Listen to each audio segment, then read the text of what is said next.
नमस्कार, good morning India में आपका स्वागत है। मैं हूं अदिति राजपूत और मेरे साथ हैं जया कौशिक। संयुक्त राष्ट्र सुरक्षा परिषद को कल यूक्रेन के राष्ट्रपति जेलेंस्की ने संबोधित किया और रूस पर नरसंहार का आरोप लगाया। बूचा शहर का जिक्र करते हुए जेलेंस्की ने कहा कि वो रूस के सताए लोगों की तरफ से अपनी बात रख रहे हैं और रूसी सैनिकों ने बेगुनाह लोगों की हत्या की है। और साथ ही उन्होंने कहा कि महिलाओं से उनके साथ रेप किया गया। जेलेंस्की ने संयुक्त राष्ट्र सुरक्षा परिषद के रवैये को लेकर भी सवाल खड़े किए। उन्होंने कहा कि संयुक्त राष्ट्र रूस को रोके और अगर वो ऐसा नहीं कर सकता तो ये परिषद खुद को भंग कर दे।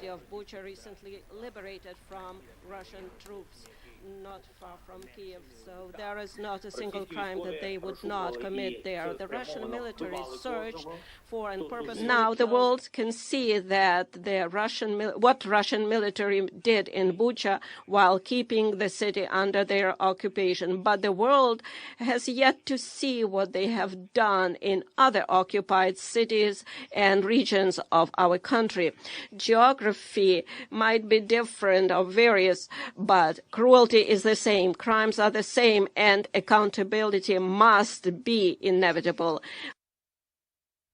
तो जिस तरह से यूक्रेन में बूचा में नरसंहार हुआ, कहीं ना कहीं जेलेंस्की ने यूक्रेन ने रूस को इसके लिए जिम्मेदार ठहराया और साथ ही सुरक्षा परिषद को किस तरह से उसका पुनर्गठन करना चाहिए ये भी कहा। इस पर विस्तार से जानकारी दे रही है हमारे सहयोगी कादम्बनी शर्मा। यूक्रेन के बूचा से रूसी सेना के निकलने के बाद वहां का नरसंहार जो है वो सामने आया है। किस तरह से सिविलियंस को टॉर्चर किया गया है, मारा गया है, ये सामने आया है। इसको देखने के बाद वहां के जो राष्ट्रपति हैं, यूक्रेन के राष्ट्रपति, उन्होंने संयुक्त राष्ट्र सुरक्षा परिषद को संबोधित किया और इस संबोधन में उन्होंने साफ तौर पर यह कह दिया कि अगर संयुक्त राष्ट्र सुरक्षा परिषद कुछ कर नहीं सकता तो उसे खुद को भंग कर देना चाहिए, ये उनका कहना था। एक बड़ी चीज जो उन्होंने सभी बातें कहते हुए कही वो ये भी कि संयुक्त राष्ट्र सुरक्षा परिषद में सभी का बराबर रिप्रेजेंटेशन होना चाहिए, सभी का बराबर प्रतिनिधित्व होना चाहिए हर क्षेत्र का। और यही चीज लगातार भारत भी मांग करता आया है पिछले कुछ वर्षों से कि अब ये वक्त आ गया है कि एक पूरी तरह से ओवरहॉल किया जाना चाहिए संयुक्त राष्ट्र सुरक्षा परिषद का और हर क्षेत्र को बराबर रिप्रेजेंटेशन मिलना चाहिए। यहाँ पर जेलेंस्की ने अपने देश के साथ जो हुआ है वो बताते हुए कहा कि अगर संयुक्त राष्ट्र सुरक्षा परिषद दूसरे देशों के मामले में जब पहले और बाकी देशों के साथ हुआ और जो क्रीमिया के साथ हुआ, जो जॉर्जिया के साथ हुआ, अगर उस वक्त चुप नहीं रहता तो उनके देश पर ये लड़ाई नहीं थोपी गई होती। तो उन्होंने कहा कि अगर सिर्फ बातें करनी है तो इसका कोई मतलब नहीं है, लेकिन एक ग्लोबल कॉन्फ्रेंस बुलाया जाना चाहिए और पूरी तरह से रिफॉर्म करना चाहिए सुरक्षा परिषद को।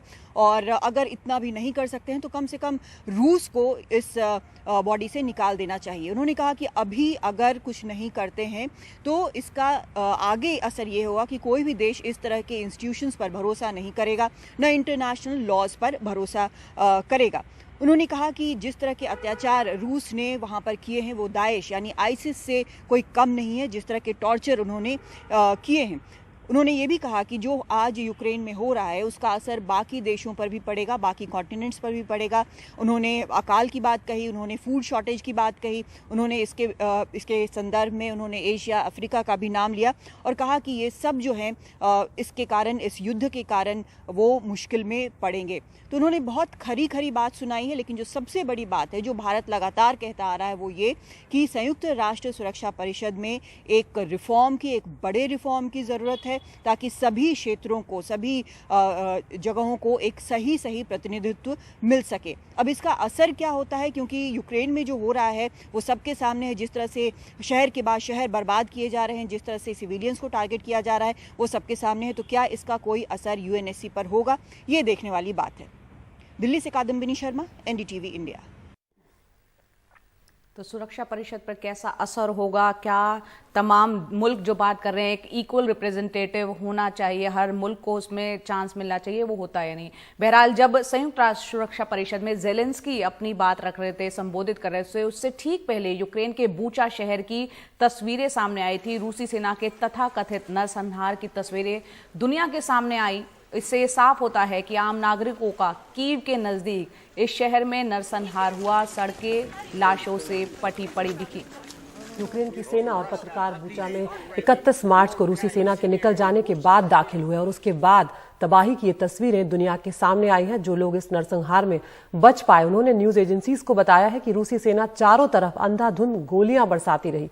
संयुक्त राष्ट्र के महासचिव एंटोनियो गुटेरेस ने यूक्रेन के बुचा शहर में लोगों की हत्या की तस्वीरों पर एक स्वतंत्र जांच की मांग की है। कीव के बाहरी इलाके में स्थित बुचा से रूसी सेना के पीछे हटने के बाद शहर की गलियों में शव पड़े होने की तस्वीरें सामने आईं। और यूक्रेन ने रूस पर नागरिकों के जानबूझकर हत्या का आरोप लगाया है। रूस ने इसे यूक्रेन की हुकूमत का उकसाने के लिए किया गया नाटक बताया है। रूस के रक्षा मंत्रालय ने कल कहा कि यूक्रेन की सेना ने नकली वीडियो रिकॉर्ड किया था जिससे दिखाया जा सके कि शांतिपूर्ण नागरिकों का कथित तौर पर रूसी सेना ने उनको मार डाला है। और इस बीच अमेरिकी राष्ट्रपति जो बाइडेन ने कहा है कि पुतिन पर युद्ध अपराध का मामला चलना चाहिए।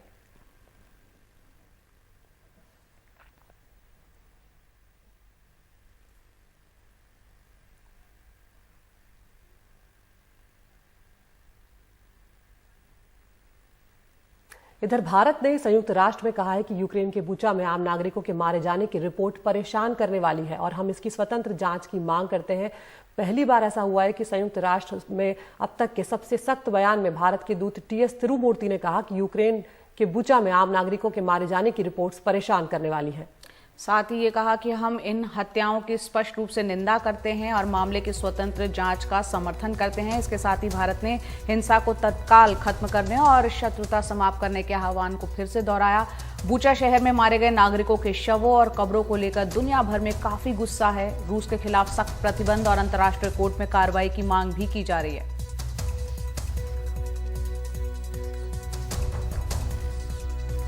Madam President, the situation in Ukraine has not shown any significant improvement since the Council last discussed the issue.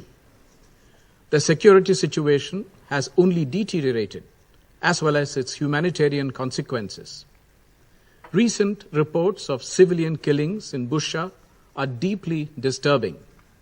We unequivocally condemn these killings and support the call for an independent investigation. और अब बात करते हैं श्रीलंका की, जहां गहरा आर्थिक और राजनीतिक संकट अभी भी छाया हुआ है और इस बीच जनता सड़कों पर भारी विरोध प्रदर्शन कर रही है। और विरोध के बाद राष्ट्रपति गोटबाया ने मंगलवार को यानी कल इमरजेंसी हटाने का ऐलान कर दिया। उन्होंने 1 अप्रैल को बिगड़ती हुई स्थिति की वजह से इमरजेंसी लगाने का फैसला लिया था, लेकिन इसके बाद से ही उन्हें भारी विरोध का सामना करना पड़ रहा था। मंगलवार शाम को भी हजारों छात्रों ने राजधानी कोलंबो में भारी बारिश के बीच प्रधानमंत्री महिंदा राजपक्षे के घर तक मार्च निकाला। श्रीलंका ने इस बीच नॉर्वे, इराक और ऑस्ट्रेलिया में अपने 3 दूतावास बंद भी कर दिए हैं। सरकार के हर मंत्री ने इस्तीफा दे दिया है। सिर्फ राष्ट्रपति और उनके बड़े भाई प्रधानमंत्री महिंदा राजपक्षे अपनी जगह पर बने हुए हैं। और इस बीच विपक्ष ने राष्ट्रपति के यूनिटी सरकार बनाने के प्रस्ताव को दिखावा बताकर उसको खारिज कर दिया। विपक्ष ने देश में भोजन, ईंधन, दवाओं की कमी पर उनके इस्तीफे की मांग की है।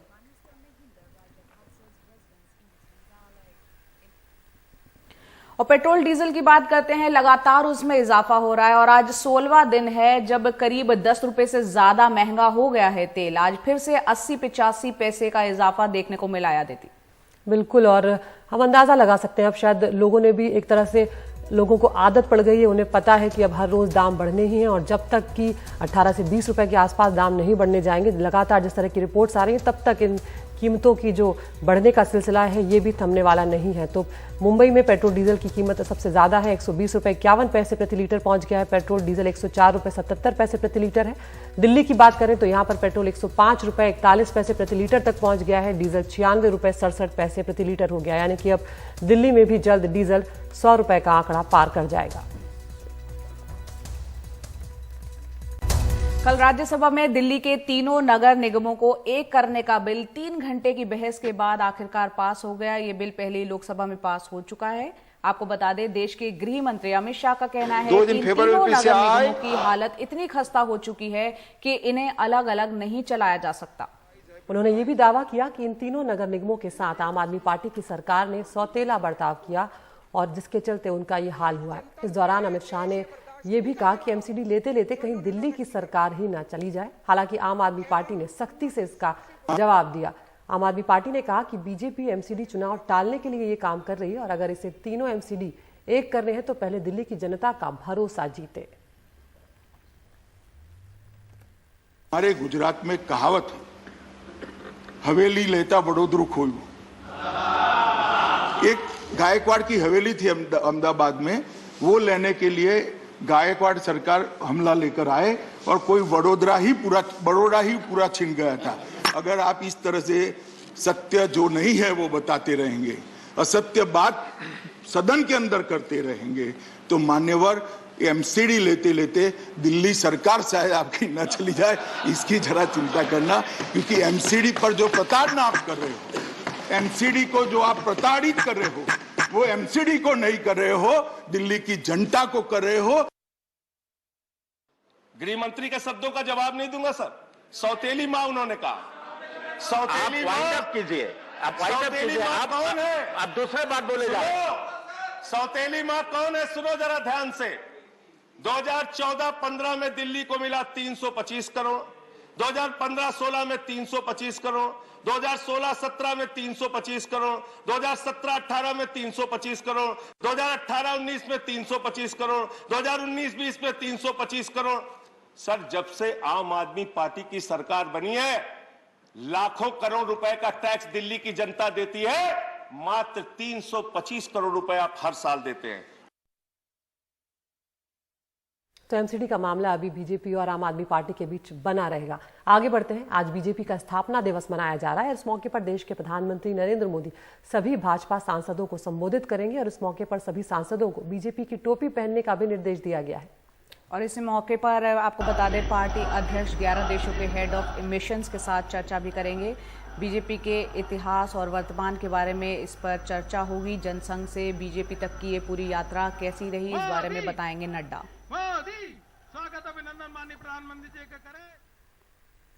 और महाराष्ट्र की राजनीति की बात करते हैं, जहां केंद्र बनाम राज्य की लड़ाई में शिवसेना नेता संजय राउत को एक झटका लगा है। प्रवर्तन निदेशालय यानी कि ईडी ने संजय राउत की अलीबाग की जमीन और दादर में एक जो फ्लैट है उनका, उसकी कुर्की का नोटिस दे दिया है।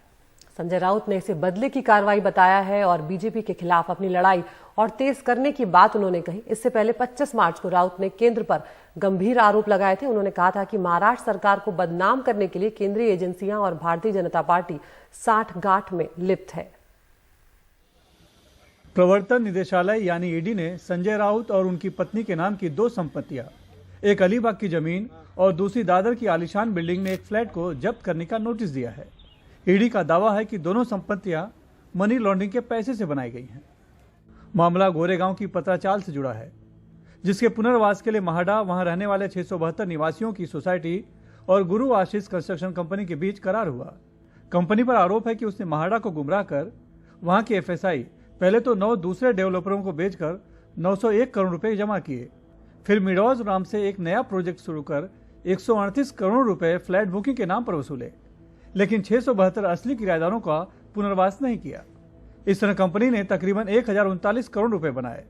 ईडी का आरोप है कि गुरु आशीष कंपनी के एक डायरेक्टर प्रवीण राउत ने अपने हिस्से के रुपयों में से 55 लाख रुपए संजय राउत की पत्नी वर्षा राउत को दिए थे, जिससे जब्त की गई संपत्तियां खरीदी गई। संजय राउत कह रहे हैं कि ये सब उनकी आवाज दबाने के लिए राजनीतिक बदले के तौर पर किया जा रहा है, लेकिन वो डरने वाले नहीं हैं। हम डरने वाले से नहीं है।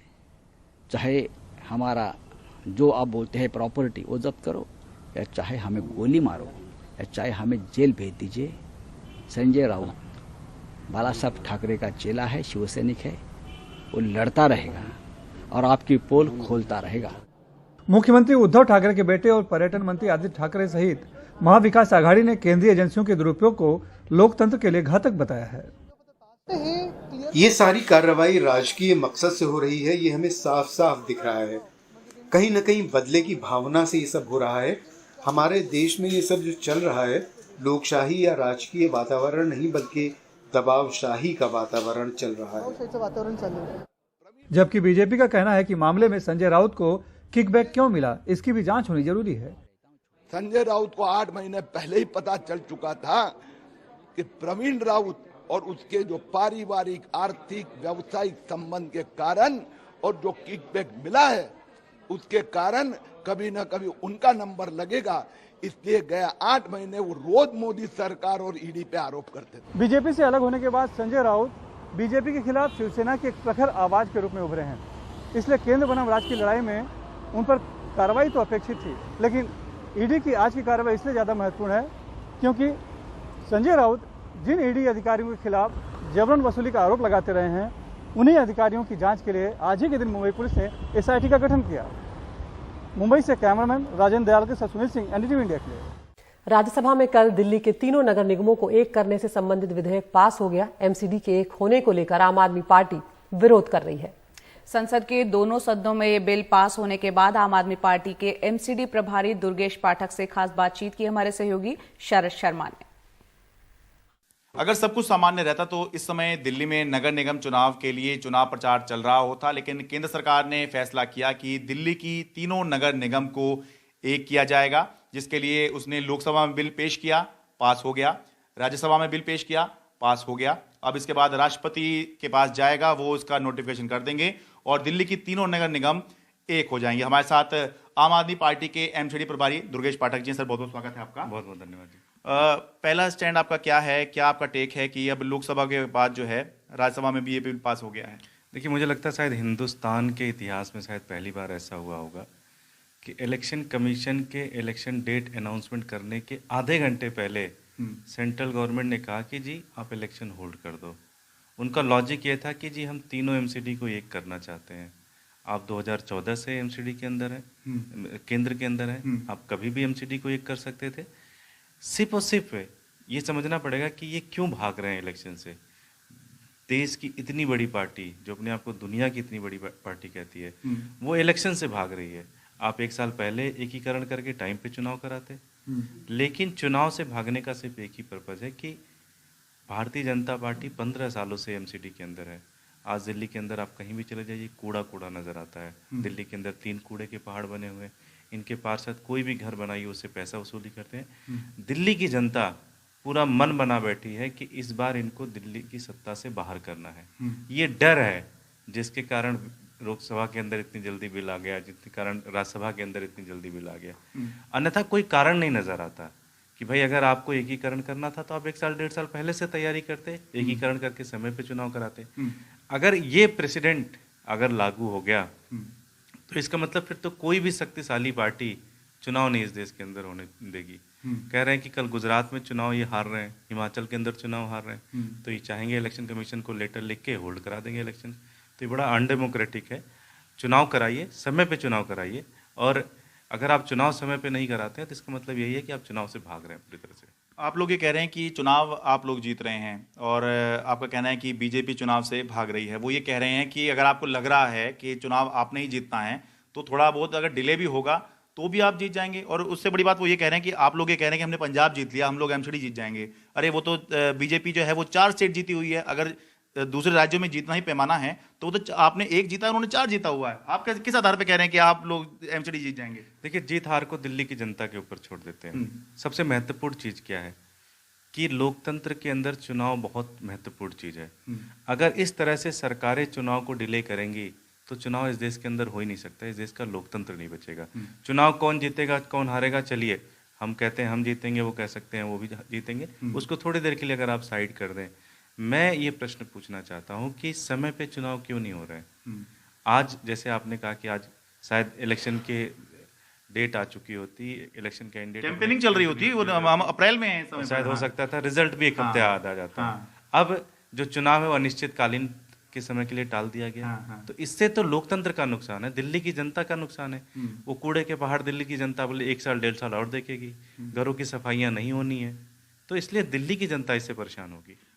एक बात जो बीजेपी तरफ से आ रही है, अमित शाह जी ने भी आज राज्यसभा में कही है कि आपकी जो सरकार है, दिल्ली सरकार, वो सौतेला व्यवहार कर रही थी, पैसे ठीक से नहीं दे रही थी, जिसकी वजह से हो ये रहा था कि कर्मचारी जो थे वो लगातार स्ट्राइक कर रहे थे। इतनी स्ट्राइक जो हैं पिछले 7-8 साल में जब से आपकी सरकार आई है तब से ये यहाँ पर हो रही थी और एमसीडी को चलाना मुश्किल हो गया था, खासतौर से आर्थिक दृष्टि से। तो इस वजह से भी ये कदम जो है उनको उठाना पड़ा है। देखिए, ये कोई किराने की दुकान तो चल नहीं रही है कि एक सरकार का पैसा दूसरी सरकार रख लेगी। ये तो लोकतंत्र है, इंस्टीट्यूशंस है। मान लीजिए अगर हमने आपका पैसा रख लिया, मान लेते हैं 1 मिनट के लिए, आप कोर्ट चले जाते, आप कोर्ट नहीं गए, कोर्ट गए भी हैं, 2 साल से केस चल रहा है, लेकिन आज तक एमसीडी एक भी डॉक्यूमेंट ये प्रोड्यूस नहीं कर पाई कोर्ट के अंदर कि जहाँ पे वो प्रूव कर पाए कि दिल्ली सरकार का इतना पैसा बकाया है। तो कोर्ट में आप हर बार डांट खाते हो, कोर्ट में आपके पास कोई प्रूफ नहीं है, बस एक अनर्गल बातें हैं कि दिल्ली सरकार पैसे नहीं दे रही है, दिल्ली सरकार पैसे नहीं दे रही है। कोई प्रूफ तो दिखाइए कहाँ नहीं पैसे दे रही है। सच्चाई तो ये है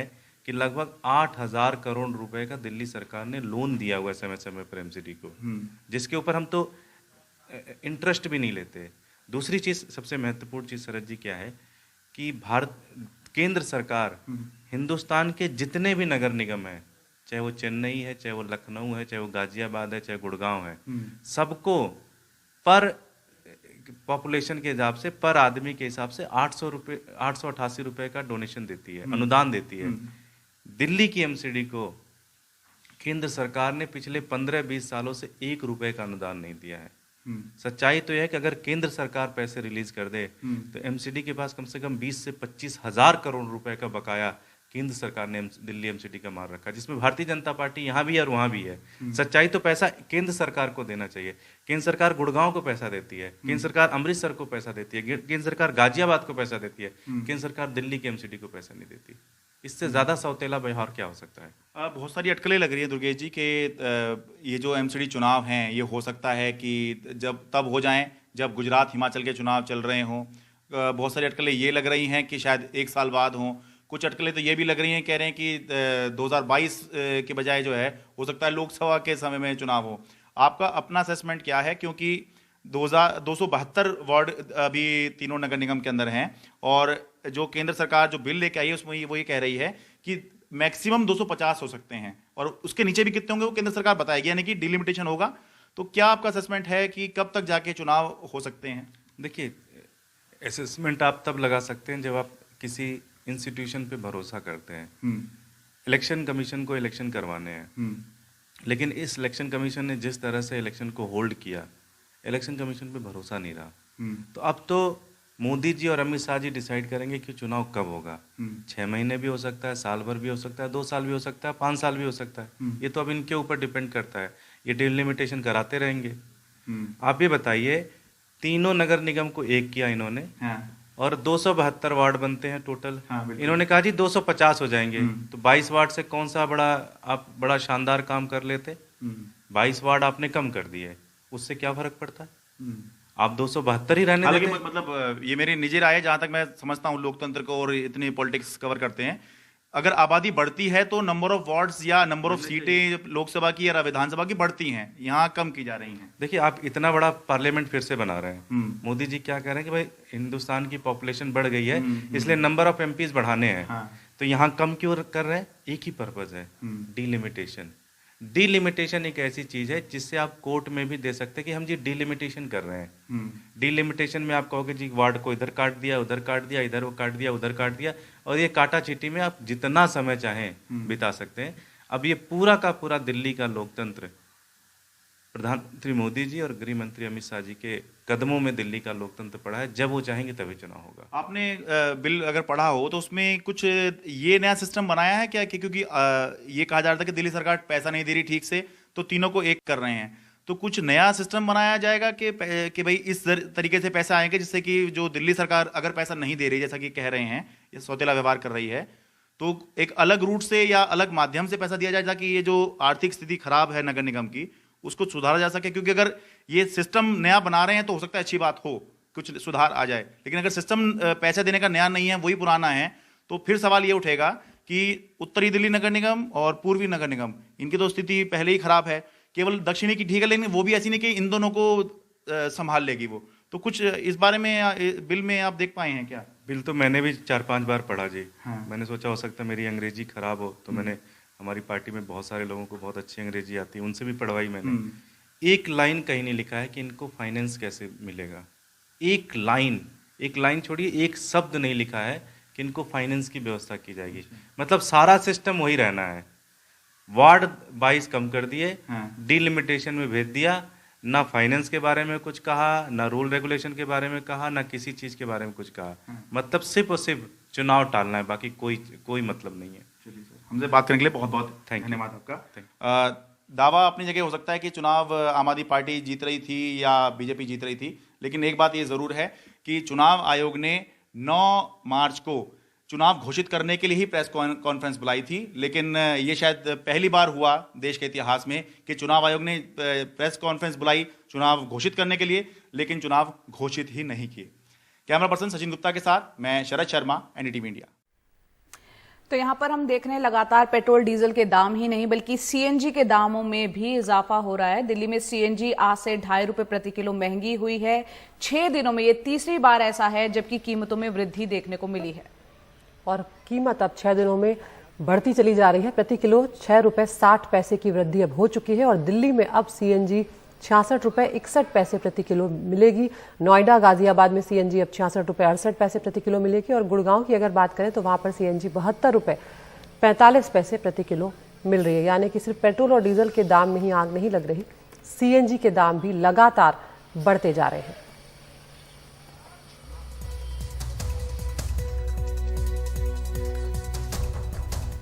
ट्रेन को प्राइवेट ऑपरेटर के दम पर पटरी पर दौड़ाने की तैयारी रेलवे की पुरानी योजना है, पर अब तक कोई स्कीम सही से ट्रैक पर नहीं आ पाई है।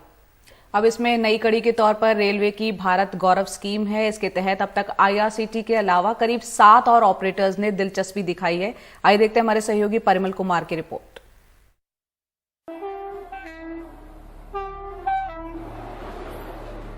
पटरी पर प्राइवेट ट्रेन, रेलवे की कोशिश पुरानी है पर ठोस कामयाबी अब तक हाथ नहीं मिली है। दरअसल पटरी पर खाली पड़े कोचों से रेलवे कमाई करना चाहती है और यही वजह है कि पिछले 5 वर्षों से भारतीय रेल रह रहकर नई स्कीम लेकर आ रही है। रेलवे के पास 3000 से ज्यादा खाली पड़े कोच हैं। इनमें एसी फर्स्ट क्लास के 28, सेकंड एसी के 209, थर्ड एसी के 563, स्लीपर क्लास के 1762, एसी चेयर कार के 18, अनारक्षित 379 कोच और 74 पेंट्री कार शामिल हैं। प्राइवेट ट्रेन पॉलिसी की शुरुआत 2017 से होती है जब लीजिंग ऑफ कोचेज नीति आई, पर किसी प्राइवेट ऑपरेटर ने दिलचस्पी नहीं दिखाई। इसके बाद आईआरसीटीसी को 2 तेजस और 1 महाकाल एक्सप्रेस पायलट प्रोजेक्ट के तौर पर 2019-20 में दी गई। आमद कम नुकसान ज्यादा के बाद महाकाल एक्सप्रेस को आईआरसीटीसी ने चलाने से इनकार कर दिया। प्राइवेट कंपनी को शुरुआत में फिक्स्ड चार्ज के साथ ही मेंटेनेंस और ट्रेन के इस्तेमाल के मुताबिक अलग अलग चार्ज देने होते हैं। रोजाना का खर्चा लाखों में होता है। फिर 2020 में 20 क्लस्टरों में 160 से ज्यादा रूटों पर प्राइवेट ट्रेन चलाने को लेकर पॉलिसी लाई गई। इस पॉलिसी में आईआरसीटीसी के अलावा महज एक और प्राइवेट पार्टी ने रुचि दिखाई, लिहाजा ये नीति भी ठंडे बस्ते में चली गई। अब साल 2022 में भारत गौरव ट्रेन योजना लाई गई है। जब निजी कंपनी ट्रेन चलाएगी तो रेलवे को मोटी रकम देने के साथ साथ खुद की कमाई का जरिया भी तलाशेगी। ऐसे में निजी ट्रेन का किराया रेलवे की दूसरी ट्रेनों से ज्यादा होगा। सुविधा बेशक हो पर बाजार सस्ते को तलाशता है। सामान्य भाषा में समझें तो कहानी वही है, बस कवर नहीं है। सोच पुरानी, नीति नई। पर सवाल है कि भारत गौरव के जरिए निजी ट्रेन चलाने की गाथा क्या रेलवे लिख पाएगा? नई दिल्ली से परिमल कुमार, एनडीटीवी इंडिया। और बात करते हैं बढ़ती हुई गर्मी की। मार्च और अप्रैल की शुरुआत की गर्मी कई जिलों में महाराष्ट्र में सालों का रिकॉर्ड तोड़ रही है। महाराष्ट्र इस वक्त तप रहा है। ज्यादातर जिलों में पारा 40 के पार पहुंच चुका है। विदर्भ के अकोला की अगर बात करें तो वहां पर 44 डिग्री तक पारा पहुंच चुका है। महाराष्ट्र में भीषण गर्मी से 4 मौतें भी हो चुकी हैं और इस तपती गर्मी ने इंसानों और जानवरों का अभी से क्या हाल किया है, देखिए इस रिपोर्ट में। महाराष्ट्र तप रहा है। विदर्भ और मराठवाड़ा में तापमान 40 से 44 डिग्री सेल्सियस के बीच बना हुआ है। ये नजारा नासिक त्र्यंबकेश्वर स्थित मेटगर गांव का है, जहां ये महिला एक मटका पानी के लिए 35 से 40 फुट गहरे कुएं में उतरती है।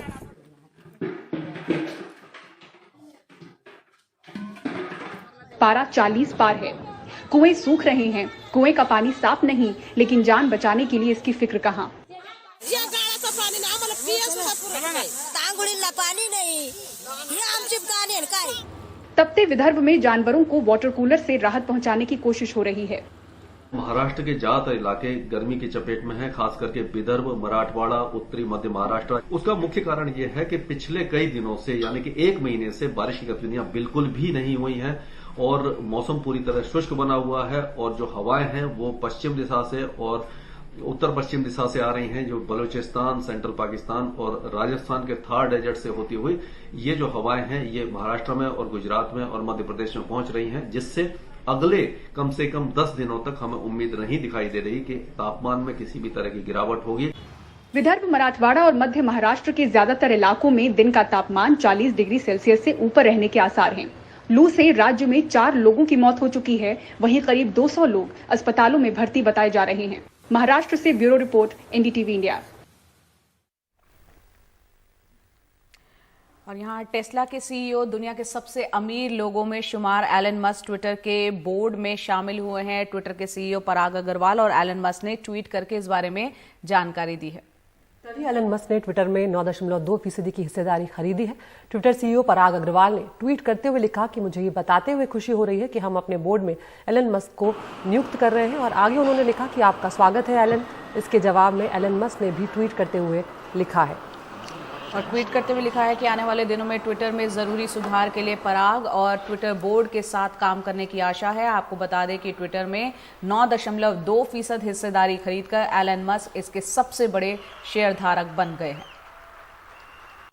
नमस्कार, गुड मॉर्निंग इंडिया के इस खास शो में आपका बहुत बहुत स्वागत है। मैं हूं आपके साथ जया कौशिक और मेरे साथ है अदिति राजपूत। बात कर रहे हैं हम किस तरह से पेट्रोल और डीजल के दाम देश में लगातार बढ़ रहे हैं। महंगाई का एक और अटैक, एक और हमला देते हुए आज सीएनजी भी नजर आ रही है। यहाँ पर कंप्रेस्ड नेचुरल गैस यानी कि सीएनजी के दाम में भी इजाफा हुआ है। राजधानी दिल्ली में आज से सीएनजी महंगी हो गई है। सीएनजी आज से 2.5 रुपए प्रति किलो महंगी हुई है। तो 6 दिनों में तीसरी बार कीमतें जो है वो बढ़ी हैं। सिर्फ 6 दिनों में ही कीमत प्रति किलो 6 रुपए 60 पैसे के आसपास बढ़ गई है। 1 किलो में 6.5 रुपए का इजाफा हो चुका है। और अगर दिल्ली की कीमतों की बात करें तो सीएनजी अब 66 रुपए 61 पैसे प्रति किलो पहुंच गई है। नोएडा, गाजियाबाद में सीएनजी अब 66 रुपए 68 पैसे प्रति किलो और गुरुग्राम में सीएनजी 72 रुपए 45 पैसे प्रति किलो तक पहुंच गई है। यानी कि अब जिस तरह से दाम एक के बाद एक बढ़ते चले जा रहे हैं हर चीज़ों पर, अब दूसरी चीज़ों पर भी फर्क आने लगा है। चाहे वो भाड़े अब जो बढ़ेंगे, अब जो फल सब्जियां हैं वो जब आम लोगों तक पहुंचेंगी तो उनकी कीमतें बड़ी होंगी, क्योंकि पेट्रोल डीजल भी लगातार बढ़ रहे हैं। बल्कि अदिति हम कहेंगे कि अब वो सब्जियों की भी कीमतें बढ़ गई हैं। आप बाजार में सब्जी लेने जाएं तो आपको 100 रुपए किलो सब्जी मिल रही होती, तो अंदाजा लगाइए कि इस समय महंगाई का आलम क्या होगा। जनता त्रस्त है, पेट्रोल डीजल के दाम बढ़ रहे हैं, सीएनजी बढ़ रही है, पीएनजी बढ़ रही है, करे तो क्या करे। और खासकर वो लोग जया जिनकी आर्थिक स्थिति बहुत अच्छी नहीं है, उनके लिए ये वक्त बहुत ही कठिनाइयों भरा है, क्योंकि उनके लिए खाने पीने में बहुत ज्यादा कटौती करना एक बड़ी मजबूरी बन गया है।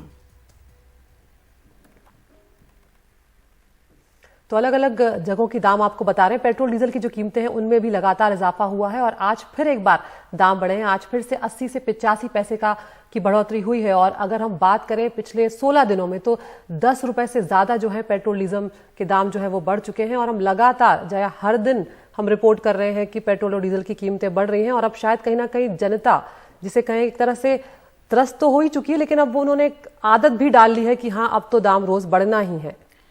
और सबसे बड़ी परेशानी इसी बात की है कि यहाँ पर जो दाम जितनी तेजी से बढ़ रहे हैं वो कहाँ आकर रुकेंगे, क्योंकि इसका सीधा असर पेट्रोल और खासतौर से डीजल के जब दाम बढ़ते हैं, क्योंकि सब्जियों को लाने ले जाने के लिए जो ट्रक इस्तेमाल होते हैं डीजल उसमें इस्तेमाल होता है, ऐसे में सीधा असर महंगाई और एक आम इंसान की जेब पर पड़ता है। ये आप लगातार तस्वीरें देख रहे हैं, हर दिन ये हम आपको दिखाते हैं किस तरह से खासतौर से 16 दिन में किस तरह से 10 रुपए का इजाफा हुआ है। 10 रुपए से ज्यादा पैसा बढ़ गया है तेल के दाम, पेट्रोल डीजल के। जनता त्रस्त है, परेशान है, करे तो क्या करे, क्योंकि कोरोना काल में किस तरह से बहुत से लोगों की नौकरियां गई, रोजगार घटा, ऐसे में बेरोजगारी भी एक बहुत बड़ा एक समस्या से लोग जूझ रहे थे। और अब लगातार हर चीज के दाम बढ़ते चले जा रहे हैं।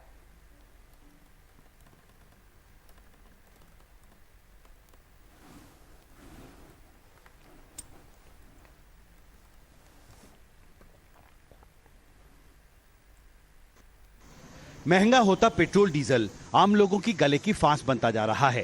फर्क तो 100% पड़ने जा रहा है धीरे धीरे। अब पहले कहाँ 2200 को महीने निकल जाता था पेट्रोल, अब 3000 क्रॉस कर जाता है। वो तो कहते हैं कि हमने मार्केट के हिसाब से कर दिया, बट जब इलेक्शन थे तब तो मार्केट के हिसाब से रुका हुआ था, तो अभी अचानक से इतना बढ़ना, पहले होता था कि 2 रुपये 3 रुपये बढ़ता था 6 महीने में, 3 महीने में, 4 महीने में, बट अब यह है कि 10 दिन में ही 8 रुपये बढ़ जा रहा है।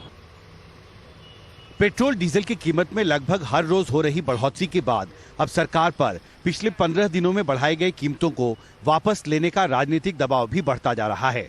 मंगलवार को एनडीए में बीजेपी के सहयोगी दल जेडीयू ने पेट्रोल, डीजल और एलपीजी की कीमतों को रोल बैक करने की मांग कर दी। पहले से ही कोविड के दौरान अपना रोजगार भी खो चुके हैं और अपने धंधे भी चौपट करा चुके हैं, उनके लिए तो जीवन जो है बिल्कुल दूभर हो जाएगा। रसोई से लेकर के खेत खलिहानों से लेकर के दुकानों तक हाहाकार मच जाएगा अगर ये दाम यहीं पर स्थिर रह गए। लिहाजा हमारा सरकार से निवेदन है, आग्रह है और सुझाव है कि इसको रोल बैक किया जाए। और हम मानते हैं कि सरकार के सामने भी कई तरह की दिक्कतें हो सकती हैं, लेकिन उससे कॉमन मैन की जो दिक्कतें हैं वो नहीं बढ़नी चाहिए।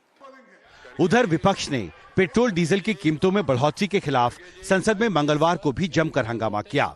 इस वजह से लोकसभा की कार्रवाई 2 बजे तक स्थगित करनी पड़ी। हम रिक्वेस्ट यही करते हैं कि इन्फ्लेशन पे पेट्रोल, डीजल, एलपीजी, सीएन और उसके बाद पीएनजी, डीएपी, एनपीके, मेडिसिन, कितने चीजों के दाम बढ़ रहे हैं और डिस्कशन के लिए अगर सरकार तैयार नहीं, अगर आप मौका नहीं देंगे, हम कहाँ बोलेंगे। देखिए, चर्चा के लिए हम लोग तैयार हैं। जो भी चर्चा करनी है, माननीय वेंकैया नायडू जी ने भी बार बार बताया कि आपको चर्चा करनी है तो सदन में करते हैं, पर इनको जनता को गुमराह करना है, उनकी पार्टियों के लीडर को दिखाना है कि भाई हम हल्ला गुल्ला कर रहे हैं। ये जनता का पैसा बर्बाद कर रहे हैं और जानबूझ के कुछ न कुछ ऐसा इशू खड़ा करते हैं जिससे जनता को वो ऐसा लगे कि भाई ये हमारा नेतृत्व कर रहे हैं। बाकी इनको ये जानबूझ के ये जिस तरह इशू बनाते हैं वो हमारे, आप नहीं मानोगे कि हर एक हमारा 1 घंटे का 1 करोड़ रुपया बर्बाद होता है। पेट्रोल और डीजल की कीमतों में लगभग हर रोज हो रही बढ़ोतरी की वजह से एनडीए में अब बीजेपी के सहयोगी दल भी खुलकर पेट्रोल, डीजल और एलपीजी की बढ़ी हुई कीमतों को रोल बैक करने की मांग करने लगे हैं। पिछले कुछ दिनों में अंतर्राष्ट्रीय तेल बाजार में कच्चे तेल की कीमतों में करीब 10% तक गिरावट जरूर दर्ज हुई है, लेकिन यूक्रेन युद्ध को लेकर अनिश्चितता अब भी बरकरार है और ऐसे में भारत में पेट्रोल और डीजल की बढ़ी हुई कीमतों से आम लोगों को जल्दी राहत मिलेगी, इसके आसार फिलहाल दिखाई नहीं देते। दिल्ली से पवन के साथ हिमांशु शेखर, एनडीटीवी इंडिया। और अब बात करते हैं उन युवाओं की जो पूरे जोश और जज्बे के साथ सेना में भर्ती के लिए प्रयासों में जुटे हुए हैं, लेकिन हाल ये है कि 2 साल से भर्तियां यहां पर सेना में नहीं हो रही। अब आपको दिखाते हैं सुरेश भीचर की तस्वीरें, जो कि राजस्थान के सीकर से दिल्ली तक वो भी दौड़कर पहुंचे हैं। 2 साल में सेना में भर्ती न निकलने से वो नाराज युवा जो है दिल्ली में प्रदर्शन कर रहे हैं और इसी प्रदर्शन में हिस्सा लेने के लिए सुरेश भीचर की आप तस्वीरें देखिए। 350 किलोमीटर की दौड़ उन्होंने लगाई है। सुरेश राजस्थान के सीकर से दौड़कर पहुंचे हैं और किस तरह से वो राजस्थान से दिल्ली तक पहुंचे, और उनका कहना ये है कि बचपन से वो आर्मी में जाने का सपना रखते हैं और जो आर्मी की तैयारी करता है उसे दौड़ने से कोई दिक्कत नहीं। सुरेश भीचर ने यह भी कहा कि देश की सेवा करना वो चाहते हैं और 2022 में सेना की भर्ती शुरू करवा कर ही वो वापस लौटेंगे। दिल्ली से सीकर भी दौड़कर ही वापस जाएंगे। हमारे सहयोगी रविशंजन शुक्ला की रिपोर्ट आपको दिखाते हैं कि किस तरह से बेरोजगारी लगातार बढ़ रही है और जो युवा आर्मी में जाना चाहते हैं उनकी परेशानी थोड़ी और बढ़ गई है।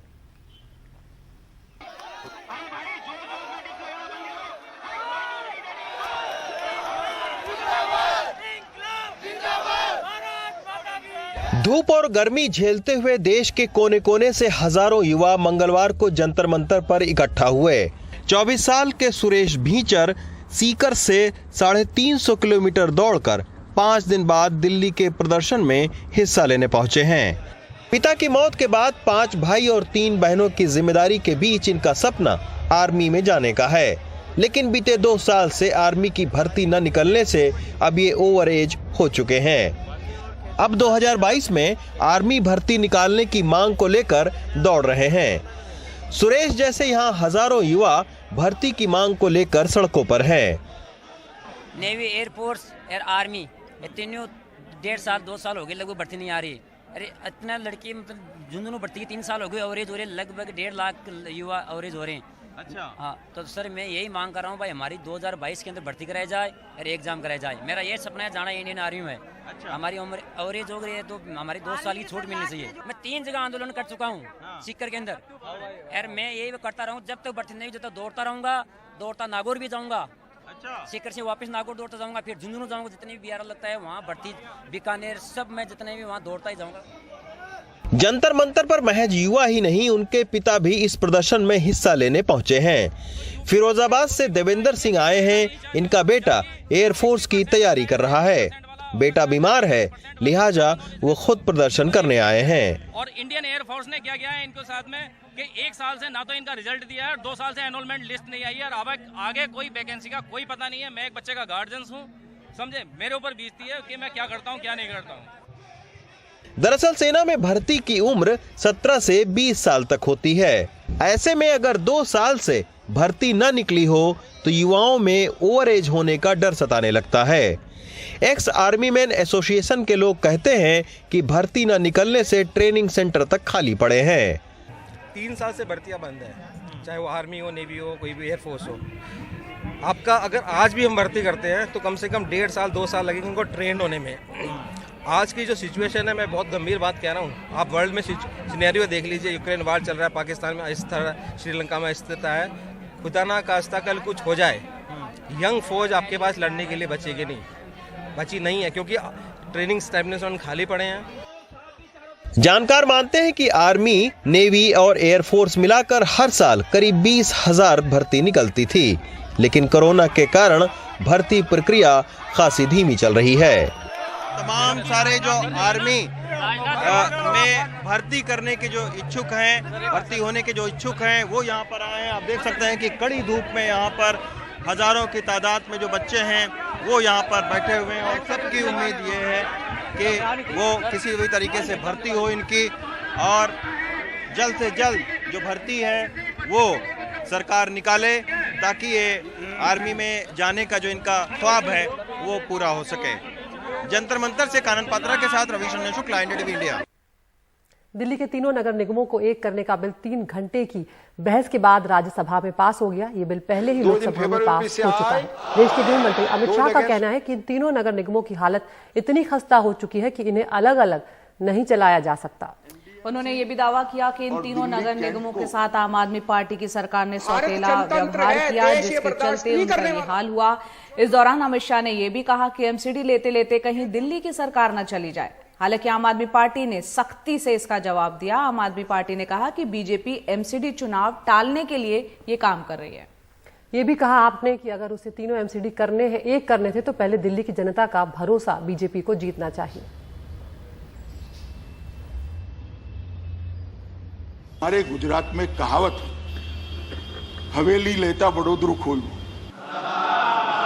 एक गायकवाड़ की हवेली थी अहमदाबाद में, वो लेने के लिए गायकवाड़ सरकार हमला लेकर आए और कोई बड़ोदरा ही पूरा छिन गया था। अगर आप इस तरह से सत्य जो नहीं है वो बताते रहेंगे, असत्य बात सदन के अंदर करते रहेंगे, तो मान्यवर एमसीडी लेते लेते दिल्ली सरकार शायद आपकी न चली जाए, इसकी जरा चिंता करना। क्योंकि एमसीडी पर जो प्रताड़ना आप कर रहे हो, एमसीडी को जो आप प्रताड़ित कर रहे हो, वो एमसीडी को नहीं कर रहे हो, दिल्ली की जनता को कर रहे हो। गृह मंत्री के शब्दों का जवाब नहीं दूंगा सर। सौतेली माँ उन्होंने कहा, सौतेली माँ कीजिए, आप कौन है? आप दूसरे बात बोले जा रहे हैं। सौतेली माँ कौन है, सुनो जरा ध्यान से। 2014-15 में दिल्ली को मिला 325 करोड़, 2015-16 में 325 करोड़, 2016-17 में 325 करोड़, 2017-18 में 325 करोड़, 2018-19 में 325 करोड़, 2019-20 में 325 करोड़।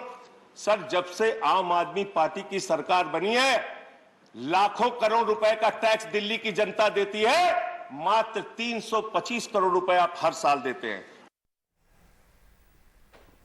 तो यहाँ पर राजनीतिक बहस जारी है। बात करते हैं, 21वीं सदी में हम बहुत सी बड़ी बड़ी बातें करते हैं, खुद को विश्व गुरु होने की बात कही जाती है, लेकिन अभी भी कई स्तरों पर हम काफी ऐसी खबरें देखते हैं जिससे पता चलता है कि अभी भी बहुत से क्षेत्र हैं जिसमें हम काफी पिछड़े हुए हैं। हमारे देश में बीमार व्यक्ति को अगर अस्पताल जाने के लिए एक गाड़ी या एम्बुलेंस तक नहीं मुहैया हो पाए तो ये बेहद शर्मसार करने वाली बात है। यूपी के बलिया में एक व्यक्ति अपनी बीमार पत्नी को ठेले से अस्पताल ले जाने को मजबूर नजर आया। वहीं से उसे शहर रेफर कर दिया जाता है। वहां तक जाने के लिए एम्बुलेंस नहीं मिलती। 5 घंटे की भागदौड़ के बाद महिला की मौत हो जाती है। हमारे सहयोगी सौरभ शुक्ला की रिपोर्ट। ये उस भारत की तस्वीर है जो गांवों में बसता है। 28 मार्च को बलिया के चिलकहर ब्लॉक में रहने वाले शुक्ल प्रजापति की पत्नी की तबीयत बिगड़ गई। बेहद गरीब शुक्ल प्रजापति बेहोश हो चुकी अपनी पत्नी को 4 किलोमीटर खुद ठेले पर खींचकर चिलकहर स्वास्थ्य केंद्र पहुंचे। यहां डॉक्टरों ने इनकी पत्नी को बलिया जिला अस्पताल रेफर कर दिया। चिलकहर ब्लॉक से बलिया जिला अस्पताल की दूरी लगभग 40 किलोमीटर की है। यहां भी शुक्ल को कोई एम्बुलेंस नहीं मिली। शुक्ल किसी तरह टेम्पो से अपनी पत्नी को बलिया के जिला अस्पताल लेकर पहुंचे, जहां इलाज के दौरान उनकी पत्नी की मौत हो गई। राय साहब देखलन, कहता कि ना पर्ची बनौलन ना उथू कैलन, कमर में एगो सुई दिहलन, कहना कि तू बलिया लेके चल जा।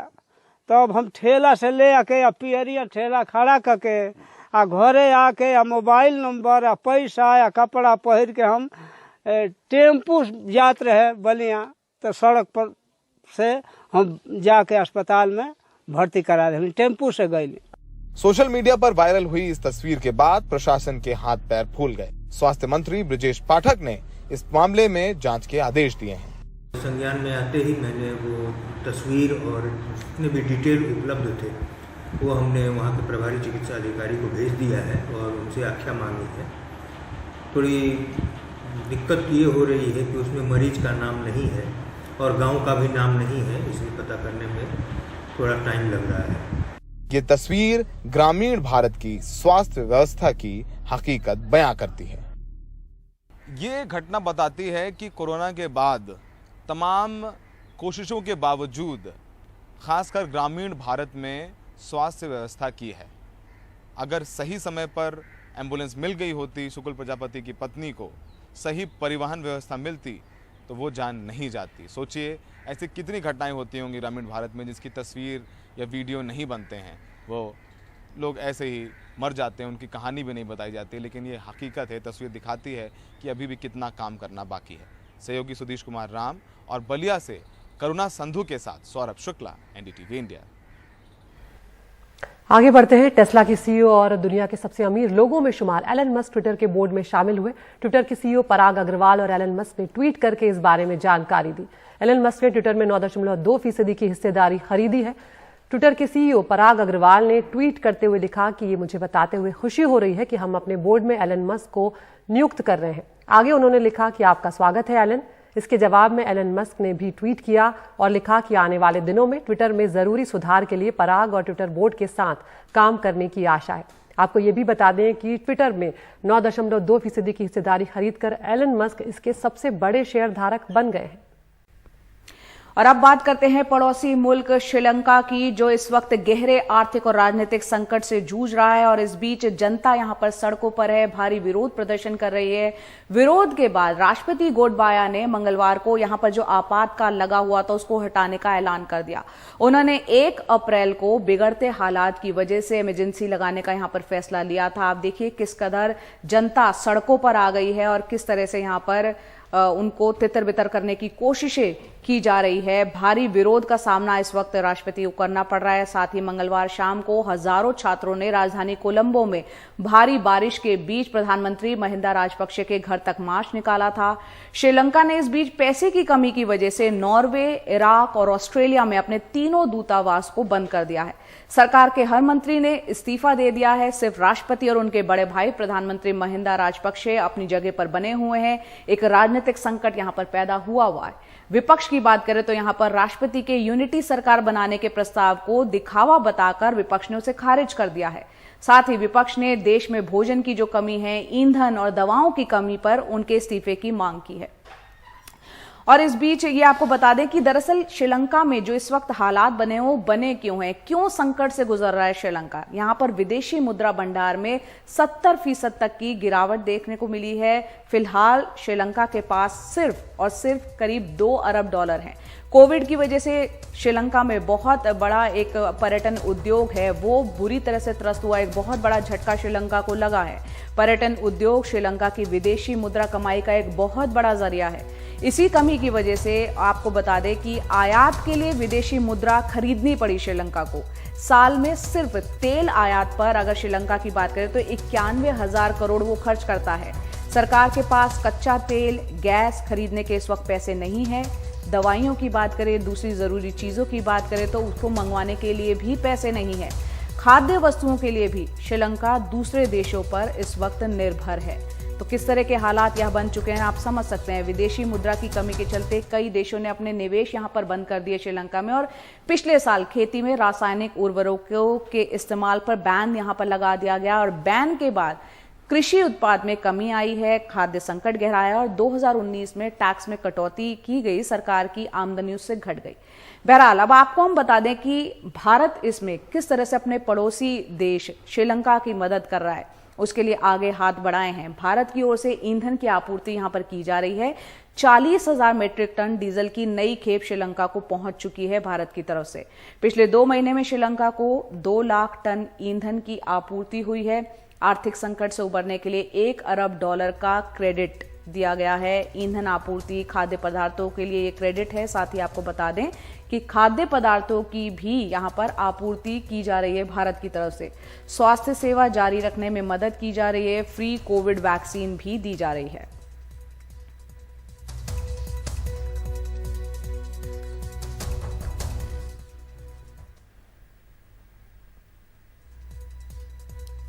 और अब थोड़ा ये भी समझने की कोशिश करते हैं कि इस तरह के हालात के पीछे की वजह क्या क्या रही है। चीन के चक्कर में पाई पाई का मोहताज श्रीलंका हो गया है। चीन की कर्ज कूटनीति श्रीलंका संकट की एक बहुत बड़ी वजह बताई जा रही है। श्रीलंका के ऊपर करीब $45 अरब का कर्ज है। विदेशी कर्ज का एक बहुत बड़ा हिस्सा उसका चीन का है। कर्ज चुकाने में चीन से श्रीलंका को कोई राहत नहीं मिल रही है। चीन के श्रीलंका में बनाए जो प्रोजेक्ट है उससे कमाई नहीं हो रही। चीन के साथ हम्बनटोटा बंदरगाह जो है उस डील से भारी नुकसान पहुंचा है श्रीलंका को।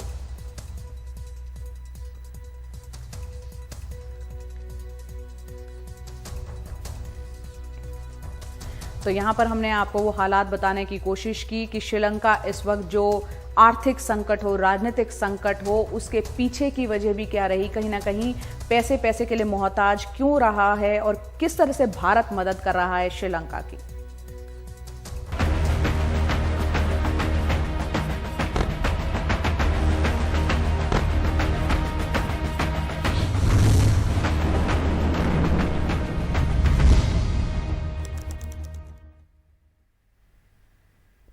तो रूस और यूक्रेन के युद्ध का 42वां दिन संयुक्त राष्ट्र सुरक्षा परिषद को कल संबोधित किया था यूक्रेन के राष्ट्रपति जेलेंस्की ने, और इस दौरान रूस पर नरसंहार का आरोप उन्होंने लगाया।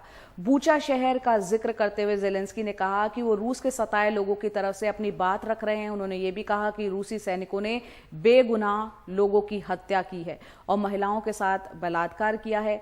जेलेंस्की ने, आपको बता दें, संयुक्त राष्ट्र सुरक्षा परिषद के रवैये को लेकर भी सवाल उठाए हैं।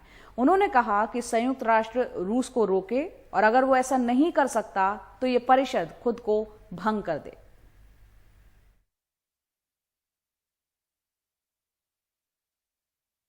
Now the world can see that what Russian military did in Bucha while keeping the city under their occupation. But the world has yet to see what they have done in other occupied cities and regions of our country.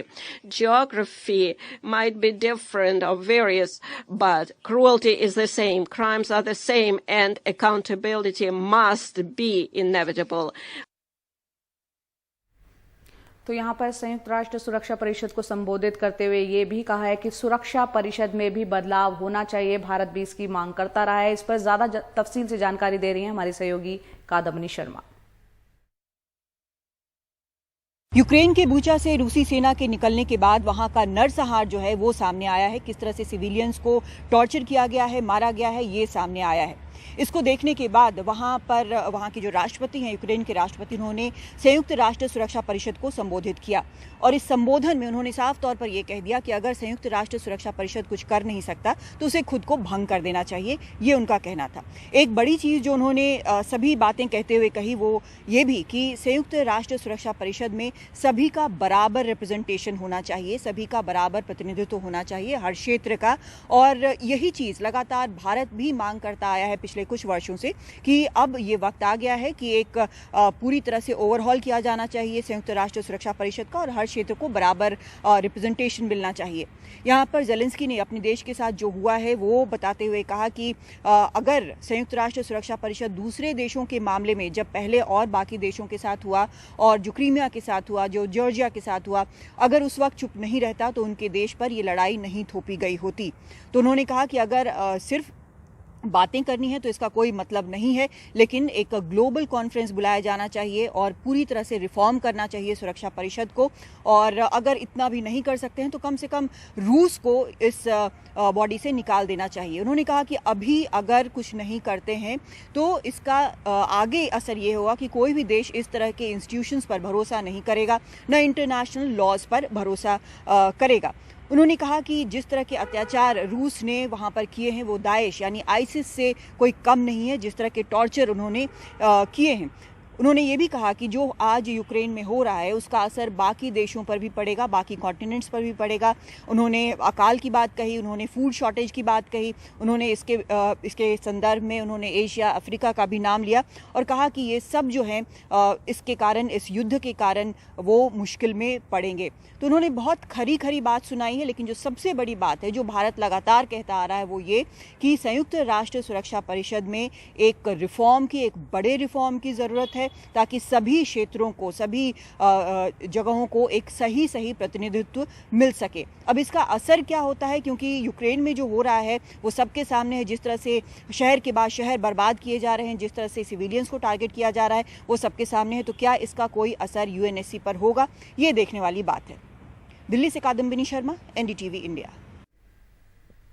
तो Ukraine में इस वक्त शहर के शहर बर्बाद हो रहे हैं। कल यूएनएससी में जब संबोधन दिया ज़ेलेंस्की ने, उससे पहले यूक्रेन के बूचा शहर की तस्वीरें भी सामने आ चुकी थी। रूसी सेना के तथाकथित नरसंहार की तस्वीरें दुनिया के सामने थी। इससे ये साफ होता है कि नागरिकों का कीव के नजदीक इस शहर में नरसंहार हुआ। सड़कें लाशों से पटी हुई दिखाई दी। इसके अलावा यूक्रेन की सेना और पत्रकार बूचा में 31 मार्च को रूसी सेना के निकल जाने के बाद दाखिल हुए। उसके बाद की तबाही की तस्वीरें भी आप इस वक्त देख पा रहे हैं।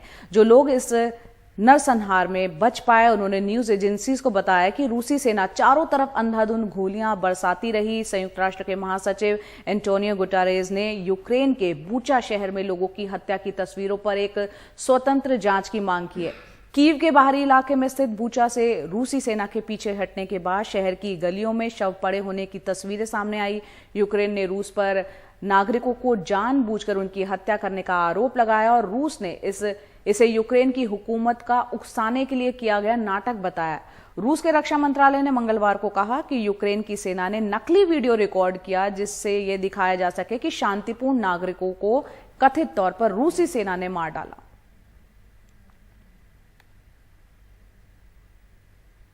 वहीं भारत के हम रुख की भी बात करते हैं। संयुक्त राष्ट्र में भारत ने कहा कि यूक्रेन के बूचा में आम नागरिकों के मारे जाने की रिपोर्ट परेशान करने वाली है और हम इसकी स्वतंत्र जांच की मांग करते हैं। संयुक्त राष्ट्र सुरक्षा परिषद में अब तक के अपने सख्त बयान में भारत के दूत टीएस तिरुमूर्ति ने कहा कि यूक्रेन के बूचा में आम नागरिकों के मारे जाने की रिपोर्ट्स परेशान करने वाली है। हम उन हत्याओं की स्पष्ट रूप से निंदा करते हैं और मामले की तुरंत स्वतंत्र जांच का समर्थन करते हैं। इसके साथ ही भारत ने हिंसा को तत्काल खत्म करने और शत्रुता समाप्त करने के लिए भी कहा है। बूचा शहर में मारे गए नागरिकों के शवों और कब्रों को लेकर दुनिया भर में काफी गुस्सा है। रूस के खिलाफ सख्त प्रतिबंध और अंतर्राष्ट्रीय कोर्ट में कार्रवाई की मांग भी की जा रही है।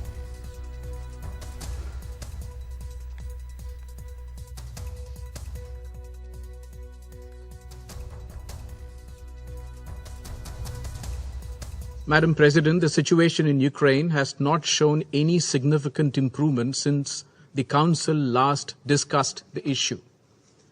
The security situation has only deteriorated, as well as its humanitarian consequences.